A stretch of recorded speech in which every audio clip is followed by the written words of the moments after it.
Hello दोस्तों, आप सभी का हमारे YouTube channel mission government teacher SP में स्वागत है।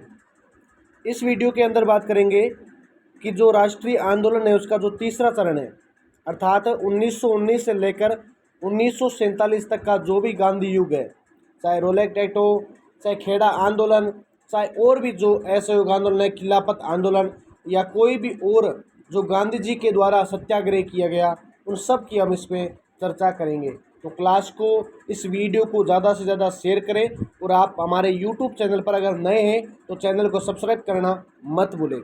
शुरू करते हैं वीडियो को।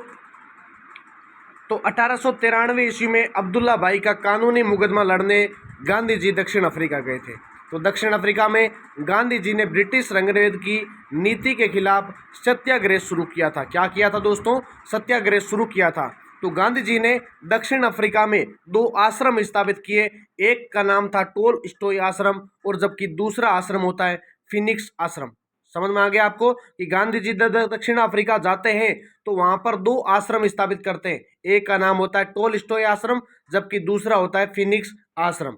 फिर बात करेंगे कि गांधी जी ने इंडियन ओपिनियन नाम से एक समाचार पत्र प्रकाशित किया था, जिसकी एक पुस्तक भी थी गांधी जी की, जिसका नाम था हिंद स्वराज। क्या नाम था? हिंद स्वराज। गांधी जी को दक्षिण अफ्रीका में दो पदकों से सम्मानित किया गया। एक का नाम था बोअर मेडल और एक था जुलू मेडल। तो गांधी जी को दोस्तों दो मेडलों के द्वारा सम्मानित किया जाता है दक्षिण अफ्रीका में, बोअर मेडल और जुलू मेडल। फिर बात करते हैं कि 9 जनवरी 1915 को गांधी जी भारत लौटे, अतः इस दिन को प्रवासी भारतीय दिवस के रूप में मनाया जाने लगा। अब आमतौर पर हम देखते हैं कि आजकल, यानी जब हमारा देश, गांधी जी लौटते हैं कहाँ से? दक्षिण अफ्रीका से 9 जनवरी 1915 को, उस दिन से हमारे देश के अंदर एक दिवस मनाया जाता है जिसका नाम होता है प्रवासी भारतीय दिवस। क्या मनाया जाता है? प्रवासी भारतीय दिवस। और वहां से आकर फिर क्या करते हैं गांधी जी? अहमदाबाद में साबरमती आश्रम की स्थापना करते हैं। क्या करते हैं? साबरमती आश्रम की स्थापना करते हैं। उसके बाद अगर हम बात करें कि प्रथम विश्व युद्ध के दौरान भारतीय युवाओं को अंग्रेजी सेना में शामिल होने के लिए प्रोत्साहित किया जाता है, इसलिए गांधी जी को भर्ती करने वाला सार्जेंट भी कहा जाता है। तो कई बार प्रश्न पूछ लेते हैं कि गांधी जी को सार्जेंट की उपाधि क्यों दी जाती है? तो आपका आंसर होना चाहिए क्योंकि गांधी जी क्या करते हैं, जो भारतीय युवा है, सैनिक हैं, उनको क्या करते हैं? अंग्रेजी सेना में शामिल करने के लिए क्या करते हैं? प्रोत्साहित करते हैं। इसलिए इनको क्या कहते हैं? भर्ती करने वाला सार्जेंट भी कहते हैं। फिर दोस्तों अंग्रेजों ने गांधी जी को केसर ए हिंद की उपाधि दी थी। कौन सी उपाधि दी? अंग्रेजों ने गांधी जी को केसर ए हिंद की उपाधि दी थी। फिर 1916 के अंदर गांधी जी ने BHU यानी भू के उद्घाटन समारोह में भाग लिया और ये भारत में गांधी जी की पहली सार्वजनिक उपस्थिति थी। ये पॉइंट आप सीधा याद कर लेना क्योंकि परीक्षा की दृष्टि से बहुत महत्वपूर्ण है। फिर दोस्तों गांधी जी ने 1916 के अंदर कांग्रेस के लखनऊ अधिवेशन में भाग लिया था। तो प्रश्न पूछ लेते हैं कई बार कि गांधी जी ने किस अधिवेशन में भाग लिया था? लखनऊ अधिवेशन के अंदर, जो कि लखनऊ में 1916 के अंदर हुआ था। फिर बात करते हैं दोस्तों गांधी जी का सत्याग्रह। तो गांधी जी का सत्याग्रह कौन कौन सा है? सबसे पहले आता है, थोड़ा जूम कर लेता, हाँ, सबसे पहले आता है गांधी जी का सत्याग्रह में चंपारण सत्याग्रह, जो कि 1917 के अंदर होता है। कब होता है? 1917 में। राजकुमार शुक्ल के अनुरोध पर गांधी जी क्या करते हैं? चंपारण जाते हैं। किसके अनुरोध पर? राजकुमार शुक्ल के अनुरोध पर। और वहां पर क्या होता है? तिनकटिया प्रथा के खिलाफ सत्याग्रह करते हैं गांधी जी। प्रश्न आता है कई बार, किस प्रकार पूछते हैं प्रश्न कि राजकुमार शुक्ला के आदोर पर, यानी अनुरोध पर, सॉरी, तो गांधी जी चंपारण तो जाते हैं, लेकिन किस प्रथा के खिलाफ क्या करते हैं? वहां पर सत्याग्रह करते हैं। तो आंसर इज है तिनकटिया प्रथा। अब तिनकटिया प्रथा क्या होती है उसको भी पढ़ना जरूरी है। तो किसानों को भूमि के 3/20 भाग पर नील की खेती करनी पड़ती थी। बहुत आसान लग रहा है ना आपको? तो क्या याद करना आपको कि तिनकटिया प्रथा वे होती है जितनी किसानों की भूमि होती है, अब चाहे 100 बीघा हो चाहे 50 बीघा हो, उसका जो 3/20 भाग होता है, 3/20 भाग होता है, उस भाग पर क्या करनी होगी? किसानों को नील की खेती करनी होगी। ठीक है, तो उसके विरोध के अंदर क्या करते हैं? ये वहां पर जाते हैं।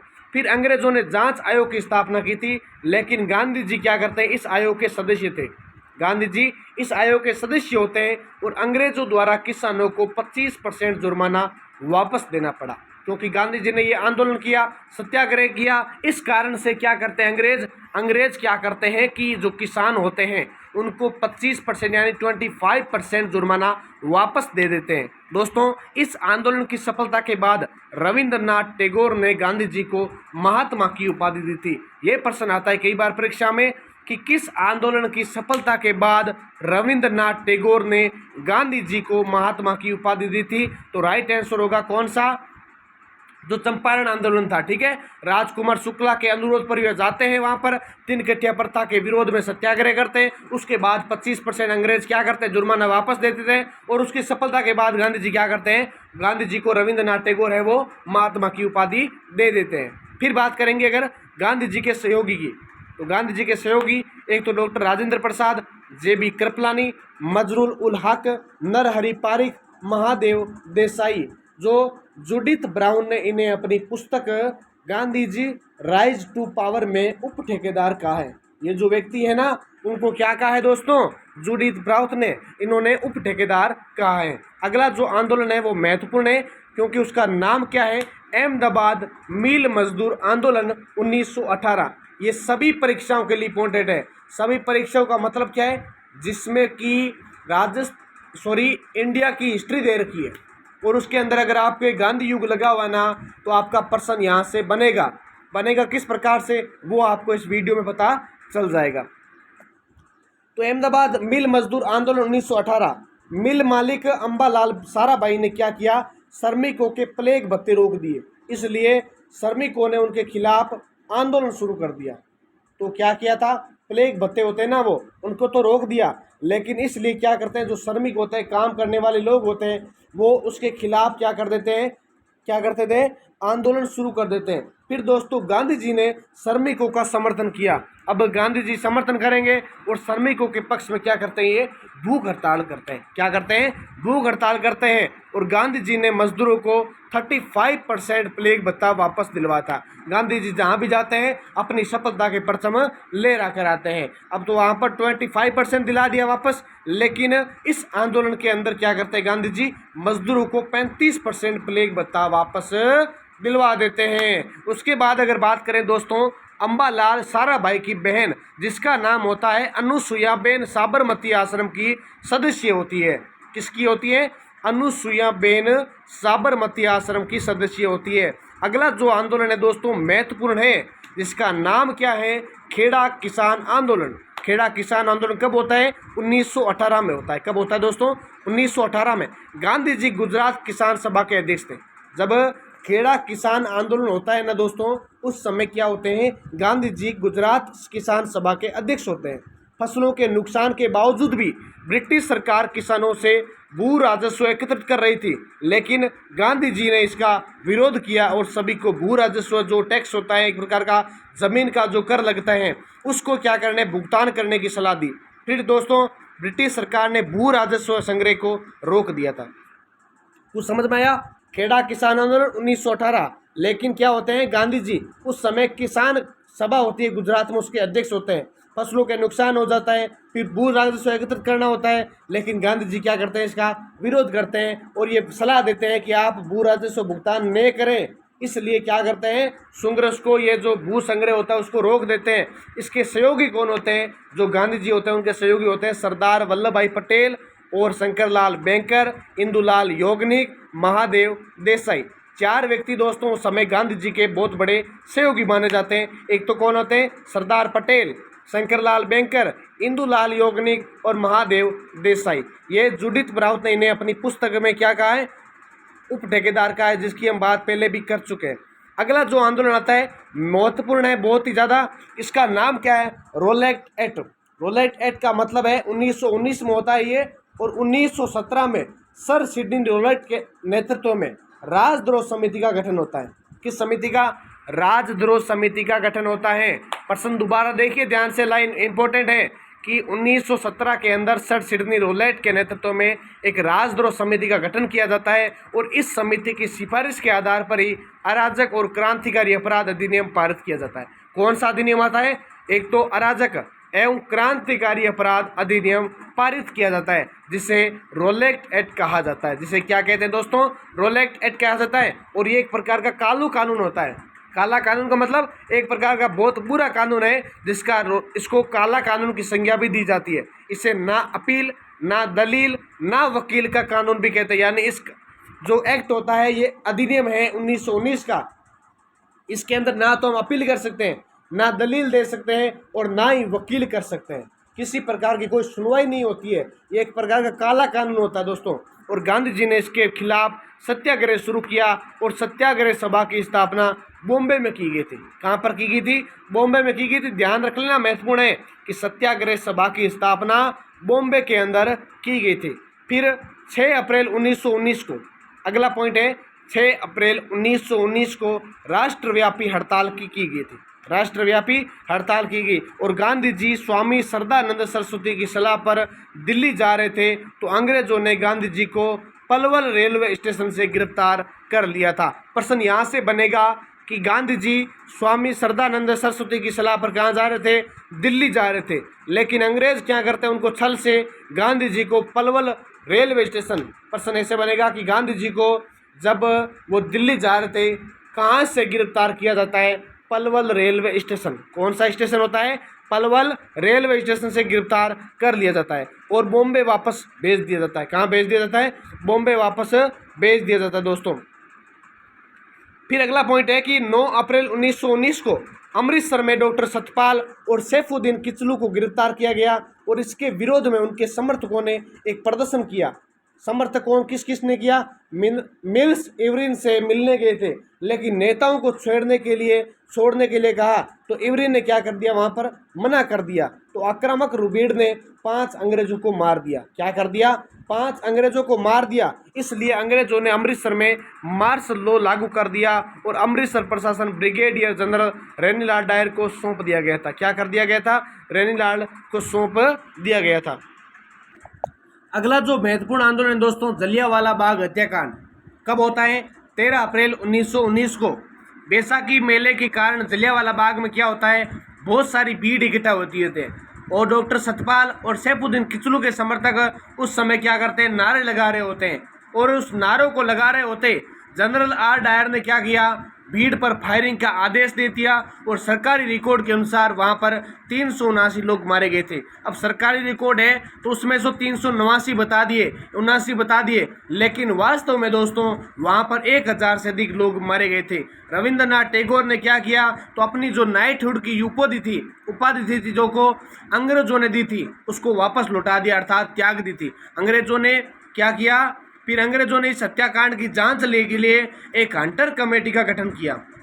अंग्रेजों ने जो ये जलियांवाला बाग हत्याकांड होता है उसकी जांच के लिए एक हंटर कमेटी का गठन करते हैं, और इसे डिसऑर्डर इंक्वायरी कमेटी भी कहते हैं। क्या बोलते हैं? डिसऑर्डर इंक्वायरी कमेटी भी कहते हैं। और इसमें 3 भारतीय सदस्य थे। एक का नाम था चिमनलाल सीतलवाड़, और एक थे जगत नारायण, और एक थे अपने सुल्तान अहमद। तीनों नाम ध्यान रख लेने। जो हत्याकांड के लिए अंग्रेजों द्वारा एक हंटर कमेटी बनाई जाती है, उसके सदस्य कौन कौन थे? तो चिमनलाल सीतलवाड़, जगत नारायण, सुल्तान अहमद। तीनों व्यक्तियों के नाम बहुत महत्वपूर्ण है, क्योंकि परीक्षा में यहाँ से प्रश्न बन सकता है। फिर आपको ये भी ध्यान होना चाहिए, ये जो कमेटी होती है, ये जो समिति होती है, उसका अंग्रेजी सदस्य कौन होता है? रंकिंग, राइस, बैरो, स्मिथ, हंटर अध्यक्ष होता है, और इसको स्टोक्स भी इसका सदस्य होता है। फिर शंकरन नायर ने जीजी की गवर्नर जनरल की कार्यकारी परिषद से इस्तीफा दे दिया था। फिर गांधी जी ने हंटर कमेटी की रिपोर्ट के बारे में कहा कि पन्ने दर पन्ने निर्लज लिपापोती हैं। ये कथन भी आता है परीक्षा में कि हंटर कमेटी की रिपोर्ट के बारे में गांधी जी ने कौन सा कथन कहा था। या प्रश्न ऐसे आ जाए कि हंटर कमेटी की रिपोर्ट के बारे में पन्ने दर पन्ने निर्लज लिपापोती है, ये कथन किसका है? तो आपका आंसर होना चाहिए महात्मा गांधी। किसका होना चाहिए? महात्मा गांधी आपका सही उत्तर होना चाहिए। आगे अगर दोस्तों बात करें तो हत्याकांड की जांच के लिए कांग्रेस ने मदन मोहन मालवीय समिति का गठन किया था। ये जो जलियांवाला बाग हत्याकांड हुआ था उसके लिए कांग्रेस क्या करती है? एक मदन मोहन मालवीय समिति का गठन करती है, जिसमें अन्य सदस्य गांधी जी, मोतीलाल नेहरू, CR दास, जेकर अब्बास तैयब जी थे। तो कुछ ये सदस्य होते हैं जिसके लिए कांग्रेस क्या करती है, एक समिति का गठन करती है। फिर हाउस ऑफ लॉर्ड ने जनरल आर डायर को ब्रिटिश साम्राज्य का शेर कहा और उन्हें मान की तलवार भेंट की थी। ये जो हत्याकांड हुआ था, फिर अंग्रेज क्या करते हैं, ब्रिटिश साम्राज्य, इसको ब्रिटिश साम्राज्य का शेर कहते हैं। जो कि एक कायर था उसको शेर कहा जाता है। जब पंजाब के गवर्नर माइकल ओडायर ने भी जनरल आर डायर की प्रशंसा की थी। पंजाब का गवर्नर होता है ना, जिसका नाम होता है माइकल ओडायर, वे भी जनरल आर डायर की प्रशंसा करते हैं। दोस्तों 13 अप्रैल 1939 को सरदार उधम सिंह ने, किसने, सरदार उधम सिंह ने क्या किया, इंग्लैंड में माइकल ओडायर की हत्या कर दी थी। किसने की, सरदार उधम सिंह ने क्या की थी, उसकी हत्या कर दी थी। ये लाइन बहुत महत्वपूर्ण है। जबकि पंजाब की गुरुद्वारा प्रबंध समिति ने जनरल आर डायर को सिंह की उपाधि दी और सरोपा भेंट किया था। दोनों फैक्ट अलग अलग है। ये तो सरदार उधम सिंह क्या करते हैं, उसकी हत्या कर देते हैं, जबकि जो पंजाब की गुरुद्वारा प्रबंध समिति होती है वो क्या करती है, जनरल आर डायर को सिंह की उपाधि देते हैं और सरोपा जो एक प्रकार का महत्वपूर्ण वस्तु होती है उसको भेंट करते हैं। दोस्तों आगे भी बात करते रहेंगे। अगला आंदोलन बहुत ही महत्वपूर्ण है जिसका नाम है खिलाफत आंदोलन। खिलाफत आंदोलन कब चला, तो 1919 से लेकर 1920 के अंदर होता है खिलाफत आंदोलन। प्रथम विश्व युद्ध के बाद तुर्की के खलीफा के साथ ब्रिटेन ने सेवर्स की संधि की थी, तो जिसके तहत खलीफा के ओटोमन साम्राज्य को समाप्त करना था। इसलिए अंग्रेजों के खिलाफ भारतीय मुसलमानों में गुस्सा था, क्योंकि वे खलीफा को अपना राजनीतिक एवं धार्मिक गुरु मानते थे। खलीफा कौन होता, जो मुसलमानों में सबसे बड़ा पद होता, जिसको सब कुछ मानते, वे खलीफा होता, एक प्रकार के राजनीतिक और धार्मिक गुरु मानते थे। इसलिए भारतीय मुसलमानों क्या किया, खिलाफत आंदोलन शुरू कर दिया था, जिसके प्रमुख नेता कौन थे, एक का मोहम्मद अली, शौकत अली, अब्दुल कलाम आज़ाद, हकीम अजमल खान, हजरत मोहानी और डॉक्टर अंसारी इसके प्रमुख नेता थे। जबकि गांधी जी एवं तिलक ने इस आंदोलन का समर्थन किया था। खिलाफत आंदोलन के समर्थककर्ता कौन थे, एक तो महात्मा गांधी और एक थे तिलक। दोनों के द्वारा इसका क्या किया जाता है दोस्तों, समर्थन किया जाता है। फिर गांधी जी ने इसे हिंदू मुस्लिम एकता का स्वर्णिम अवसर बताया है। गांधी जी क्या बताते हैं इस आंदोलन को, खिलाफत आंदोलन को, हिंदू मुस्लिम एकता का स्वर्णिम अवसर बताते हैं। दोस्तों लाला लाजपत राय एवं मदन मोहन मालवीय ने इसका विरोध किया था। प्रश्न दोनों बनते हैं कि खिलाफत आंदोलन का निम्न में से किसने समर्थन किया था। आपको देंगे गांधी जी, तिलक, या एक व्यक्ति और दे देंगे डॉक्टर अंसारी, और इनमें से कोई नहीं, तो आपका आंसर होना चाहिए उपयुक्त सभी, या उपयुक्त सभी भी ऑप्शन आएगा तो आपका होना चाहिए। या प्रश्न ऐसे आ जाए कि खिलाफत आंदोलन के प्रमुख ये जो विरोध करता है कौन कौन थे, तो लाला लाजपत राय और मदन मोहन मालवीय क्या थे, इसके विरोध करता थे। फिर दोस्तों खिलाफत आंदोलन के सत्र दिल्ली या इलाहाबाद में हुए थे। कहाँ पर हुए थे, दिल्ली और इलाहाबाद में। फिर आगे बात करें तो इस आंदोलन का नेतृत्व गांधी जी को दिया गया। 31 अगस्त 1920 को खिलाफत आंदोलन क्या, खिलाफत आंदोलन असहयोग आंदोलन का हिस्सा बन गया और खिलाफत आंदोलन असहयोग आंदोलन बना। दोनों ही एक ही है, खिलाफत आंदोलन और असहयोग आंदोलन दोनों बन गए। फिर 1924 के अंदर क्या होता है, कमाल मुस्तफा पाशा के नेतृत्व में तुर्की में क्रांति हो गई। कहाँ पर हो गई, तुर्की के अंदर क्रांति हो जाती है और खलीफा के पद को समाप्त कर दिया जाता है। फिर मोहम्मद अली का समाचार आता है कि कॉमरेड हमदर्द मौलाना अबुल कलाम आज़ाद का समाचार पत्र, जिसका नाम होता है अल हिलाल उर्दू साप्ताहिक। अल हिलाल उर्दू साप्ताहिक, ये एक प्रकार से क्या होता है, खिलाफत आंदोलन। कुछ इतिहासकार तो इस पर आरोप भी लगाते हैं कि खिलाफत आंदोलन को समर्थन देना गांधी जी की भूल थी, क्योंकि मदन मोहन मालवीय और लाला लाजपत राय ने क्या किया, इस आंदोलन का विरोध किया था और विशुद्ध धार्मिक मुद्दा और धर्म का राजनीति में प्रवेश हो गया। इससे क्या हुआ, सीधा साधा कोई समझ नहीं था, कथन गलत है, कुछ सत्य मानते कुछ गलत मानते। आपका क्या विचार है, खिलाफत आंदोलन कैसा था, आपको क्लास कैसी लगी, आपके लिए महत्वपूर्ण है, क्योंकि यहाँ से परीक्षा में प्रश्न आते हैं। अब चाहे आप रोलेक्ट एक्ट को हो जाए या चाहे खिलाफत आंदोलन हो जाए, या आपने जो भी इसके अंदर पढ़ा था, जैसे जलियांवाला हत्याकांड या खेड़ा विद्रोह, अर्थात और भी हमने जो इस वीडियो के अंदर देखे हैं, राष्ट्रीय आंदोलन का तीसरा चरण, जिसमें अहमदाबाद मिल मजदूर भी देखा। पूरा वीडियो तो इसके अंदर नहीं आया, क्यों, क्योंकि हमने बहुत आंदोलन बड़े बड़े पढ़े। असहयोग आंदोलन को एक अलग वीडियो के अंदर देखेंगे, जबकि जो आगे और भी अपने सभी नियमज्ञ हैं उन सबको अलग अलग वीडियो के अंदर देखेंगे। बाकी आपको अगर क्लास अच्छी लगी है, वीडियो अच्छा लगा है, हर परीक्षा के लिए महत्वपूर्ण है, और भी हर प्रकार के वीडियो और यूट्यूब पर लाइव क्लासें उपलब्ध है। इसके लिए आप चैनल को सब्सक्राइब करें, और अगर आपको वीडियो अच्छा लगता है तो लाइक, कमेंट और सब्सक्राइब जरूर करें। इसी के साथ जय हिंद, जय भारत।